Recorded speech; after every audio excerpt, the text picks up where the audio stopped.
Hi everyone, welcome back to the Great Grad Job Hunt. My name is Aman, and this is going to be the first of a three-part mini-series on my time studying abroad in Australia.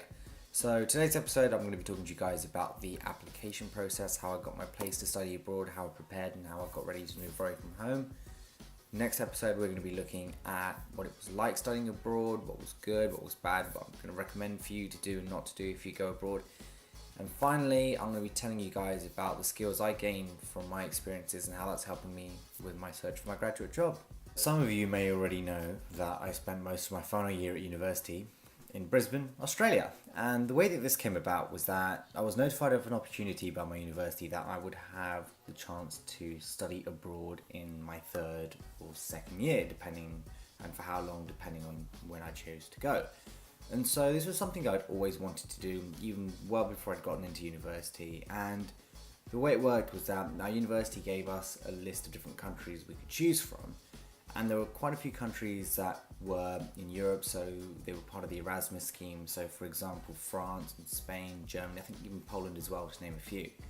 But ultimately, I ended up choosing Australia because it was a place I always wanted to visit. And on top of that, English was the local language, so I thought that would make my life easier and it would help me to be able to focus on my studies rather than having to focus as well as learning another language. So I applied for that.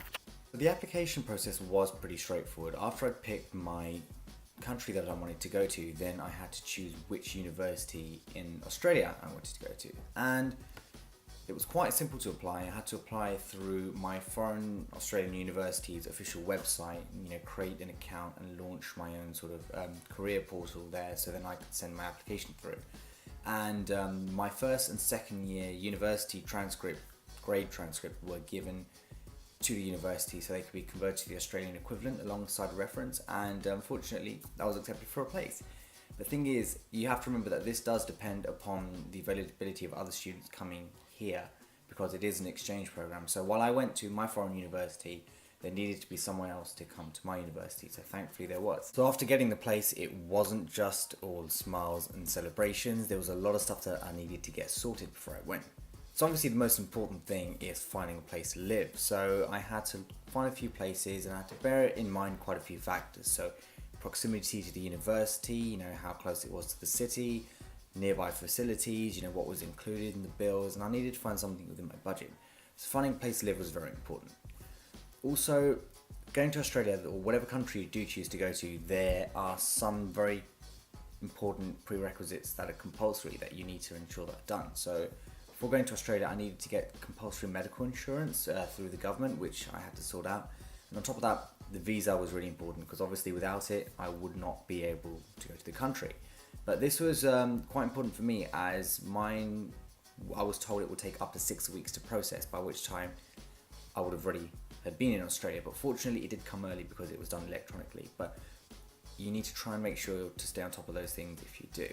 Also, changing money was very important and being able to convert enough money from pounds to Australian dollars as well. And so there were a few things I did, as well as converting money in cash.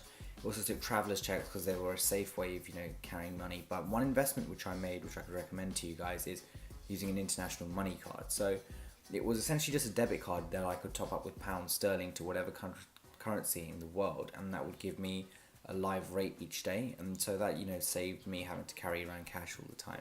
Other than that, you've got all of your general things that you need to remember when you go abroad, so making sure you've got the right electrical mains adapters for your mobile phones and your electrical appliances and your chargers and whatnot, and even your laptop.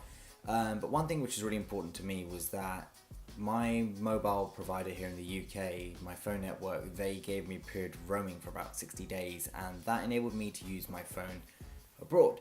But in that 60 days where I could use my usual number, it gave me time to find a local SIM card or a local contract that I could use for my phone. So that was definitely something that you guys should bear in mind if you're going abroad. So yeah, after doing all those tedious things like getting visas sorted, flights booked, place to live, packing, preparation and whatnot, I was ready to take off for Australia. And I'll be telling you guys about that in the next episode of this mini-series. So until then, if you've got any questions about studying abroad or going to another country or preparing, then leave your comments below. I'll be happy to answer them. And make sure you subscribe to our channel, and I will see you guys in part 2.